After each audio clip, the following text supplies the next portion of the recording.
नमस्कार, स्वागत है आप सभी का न्यूज़ 18 के डिजिटल प्लेटफॉर्म पर। आज बात करेंगे पड़ोसी मुल्क की। पाकिस्तान के कब्जे वाले कश्मीर यानी कि पीओके के कोटली में शांतिपूर्ण प्रदर्शन कर रहे नागरिकों पर पाकिस्तानी सेना ने गोली चलाई। हालात तनावपूर्ण हुए और टूरिस्ट के साथ वहां पर पत्रकार जो आए उन्हें भी चेतावनी दे दी गई। पीओके में एक बार फिर से पाकिस्तानी फौज की बर्बरता सामने आई है, जहां शांतिपूर्ण प्रदर्शन कर रहे लोगों पर सेना ने गोलियां चलाई हैं। पीओके के कोटली में सरकार की नीतियों की जो तस्वीर है वो साफ दिखाई दे रही है। नीतियों के खिलाफ शांतिपूर्ण प्रदर्शन कर रहे आम नागरिकों पर अब पाकिस्तानी सेना गोलियां चलाने लग गई हैं। इतना ही नहीं, पत्रकारों पर भी और टूरिस्ट को भी निशाना बनाया जा रहा है कि ये खबर किसी तरीके से बाहर ना आ जाए। मीडिया पर वैसे ही पाबंदी लगा दी गई है, इंटरनेट वैसे ही बंद कर दिया गया है। अब पत्रकारों को भी निशाना बनाया जा रहा है और पीओके के क्षेत्र से दूर रहने की चेतावनी सभी पत्रकारों को दे दी गई है। पाकिस्तानी सेना की गोलीबारी के बाद से वहां के हालात काफी तनावपूर्ण हैं। ब्रिटेन के ब्रैडफोर्ड में रहने वाले Jammu Kashmir national independence alliance JKNIA के चेयरमैन महमूद कश्मीरी ने न्यूज़ 18 को इंटरव्यू दिया है।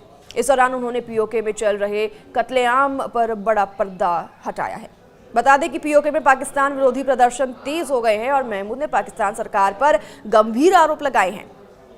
उन्होंने क्या कुछ कहा है अपने इस बयान में, आपको सुनाते हैं, ये बाइट देखिए। मेरा मुतालबा है पूरी दुनिया से कि पाकिस्तान को इस जुल्म और जबर से रोके। हमारे कश्मीर के अंदर पाकिस्तान की सिक्योरिटी फोर्सेस जो हैं वो कत्लेआम कर रही हैं। दुनिया वाले नोटिस उठाएं और पाकिस्तान को रोकें। अगर पाकिस्तान को रोका ना गया तो ना जाने कितने और कश्मीरियों के जो है वो उनको कत्ल किया जाएगा, उनके घर बर्बाद कर दिए जाएंगे। इस वक्त पूरा जो है अपना पाकिस्तानी ज़ेर इंतज़ाम कश्मीर बंदूकों के साए में है। लोग खौफ की जिंदगी बसर कर रहे हैं और हमारी कोई बात सुनने के लिए तैयार नहीं। ब्रिटेन के ब्रैडफोर्ड में रहने वाले Jammu Kashmir national independence alliance JKNIA के चेयरमैन महमूद कश्मीरी ने बड़ा आरोप लगाया है। उन्होंने कहा है कि पाकिस्तान सरकार पीओके के लोगों के साथ पिछले 78 सालों से जुल्म कर रही है और उनका कहना है कि यहाँ के लोग न बुनियादी सुविधाओं तक पहुँच सकते हैं और न ही अपने संसाधनों पर अधिकार। महमूद कश्मीरी ने न्यूज़ 18 को दिए इंटरव्यू में बताया कि पाकिस्तान सरकार यह प्रचार करती रही कि पीओके में प्रदर्शन भारत की फंडिंग से हो रही हैं, लेकिन सच्चाई यह है कि लोग अस्पताल, रोजगार और अपने संसाधनों पर हक जैसी बुनियादी मांगों को लेकर सड़कों पर उतर आए हैं। उन्होंने इतना भी कहा कि पाकिस्तान के इन आरोपों को लोगों ने जूते की नोक पर रखा। महमूद कश्मीरी ने यह भी कहा कि हालात इतने बिगड़े कि जब स्थानीय पुलिस ने प्रदर्शनकारियों पर गोली चलाई और यहाँ पर लोगों को खदेड़ा तो लोग सभी अधिकारियों को ही कुचलने लग गए। इतना ही नहीं, पुलिस ने प्रदर्शनकारियों पर गोली चलाने से जब इनकार किया तो पाकिस्तान से आए सुरक्षा कर्मियों ने न सिर्फ प्रदर्शनकारियों पर गोलियां चलाई बल्कि पीओके पुलिस कर्मियों को भी पीटा। उनके मुताबिक पाकिस्तान की ओर से करीब 2000 सुरक्षा कर्मियों को पीओके भेजा गया था। तभी उन्हें अंदेशा हो गया था कि यह लोग कत्लेआम करने के लिए आ रही हैं। अब तक 15 से 20 लोग अपनी जान गंवा चुके हैं, 200 से ज़्यादा लोग घायल हैं। महमूद कश्मीरी ने यह भी कहा कि पीओके के प्रशासन में पाकिस्तान ने अपने अधिकारियों को बैठा रखा है और ये अधिकारी यहाँ के संसाधनों की लूट कर रहे हैं जिसे कि पाकिस्तान भेजा जाता है। उन्होंने ये भी आरोप लगाया कि सरकार की कोशिश है कि पीओके की आवाज़ को कुचला जा रहा है, इसलिए भारी संख्या में फोर्स तैनात की गई। उन्होंने कहा कि पाकिस्तान के प्रधानमंत्री शहबाज शरीफ ने एक कमेटी गठित की है जो पीओके जाकर बातचीत करना चाहती है, लेकिन उनके साफ शर्तें हैं कि पहले उन सुरक्षा कर्मियों को गिरफ्तार किया जाए जिन्होंने शांतिपूर्ण प्रदर्शनकारियों पर गोलियां चलाई और उन्होंने ये भी कहा कि यह लोग दहशतगर्द हैं और इन्होंने पीओके में दहशत फैलाई है। जब तक इन्हें गिरफ्तार नहीं किया जाएगा तब तक बातचीत का सवाल ही नहीं उठता।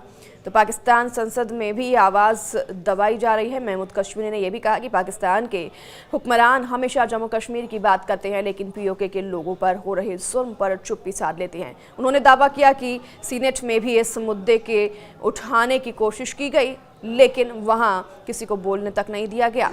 महिलाएं और बच्चे खौफ में जी रहे हैं। उन्होंने बताया किस तरीके से पीओके में हालात बेहद खतरनाक है। महिलाएं और बच्चे भय में हैं, खौफ में हैं। और इसी साए में जिंदगी गुजार रही हैं। वहां के लोगों को जीने का हक दिया जाए और पाकिस्तान अपनी फोर्स वापस बुलाए, ये उन्होंने मांग की। इंटरव्यू में उन्होंने आगे कहा कि हमारे हाथ में बंदूक नहीं है और यह शांतिपूर्ण प्रदर्शन है, लेकिन फिर भी उन पर गोलियां चलाई जा रही है। ब्रिटेन में विरोध प्रदर्शन करते हुए महमूद कश्मीरी ने बताया कि इस मुद्दे पर ब्रिटेन में भी विरोध तेज हो गया है। लंदन में पाकिस्तान दूतावास, बर्मिंघम और ब्रेडफोर्ड के पाकिस्तानी वाणिज्य दूतावास के बाहर प्रदर्शन किए जा रहे हैं। अब उन्होंने ये भी कहा कि अब तक ब्रेडफोर्ड में पाकिस्तानी मिशन के बाहर धरना देना शुरू हो गया है और अब ब्रिटिश सरकार से भी इस मुद्दे को उठाने की बात की जा रही है। अब पाकिस्तान सरकार ने इस गुस्से को दबाने के लिए पत्रकारों और सामाजिक कार्यकर्ताओं पर हमला बोलना शुरू कर दिया है।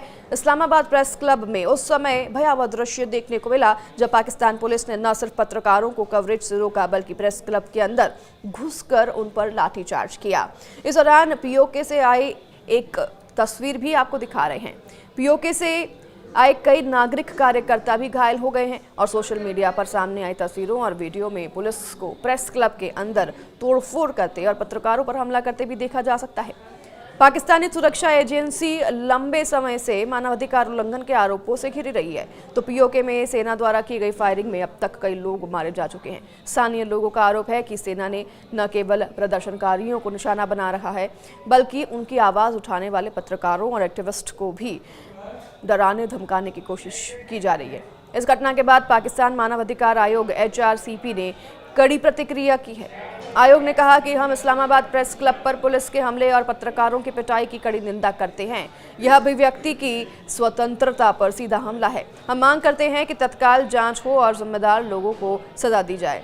मानवाधिकार कार्यकर्ताओं का कहना है कि यह पाकिस्तान की गहरी राज्य व्यवस्था की एक और कोशिश है। इससे पीओके में हो रहे अत्याचारों को छुपाया जा सके। अंतर्राष्ट्रीय मंच पर आवाज अब उठेगी, इस पर भी चर्चाएं तेज हो गई हैं। विशेषज्ञों का मानना है कि पाकिस्तान सरकार की यह कार्रवाई अंतर्राष्ट्रीय स्तर पर उसकी साख को और भी नुकसान पहुंचाएगी। प्रेस क्लब जैसे संस्थान पर हमला दुनिया के सामने यह संदेश देता है कि पाकिस्तान में न तो प्रेस स्वतंत्र है और न ही नागरिकों की सुरक्षा सुनिश्चित है। इतना ही नहीं, पीओके में जुड़े मुद्दों को पहले ही वैश्विक मंचों पर मानवाधिकार उल्लंघन के उदाहरण के तौर पर उठाया जा चुका है। अब प्रेस क्लब पर हमले से पाकिस्तान की छवि और भी बिगड़ सकती है। हालात और बिगड़ने का अंदेशा जताया जा रहा है। पीओके में चल रहे प्रदर्शन और इस्लामाबाद में पुलिस कार्रवाई से यह साफ है कि हालात और भी बिगड़ सकते हैं। विशेषज्ञों का कहना है कि अगर पाकिस्तान ने दमनकारी नीतियां जारी रखी तो पीओके की आवाज़ और तेज होगी और देश के भीतर अस्थिरता और बढ़ जाएगी। हमारी संवेदनाएं पीओके में प्रताड़ना झेल रहे उन सभी लोगों के साथ हैं जो अपनी बुलंद आवाज़ रख रहे हैं, प्रदर्शन कर रहे हैं।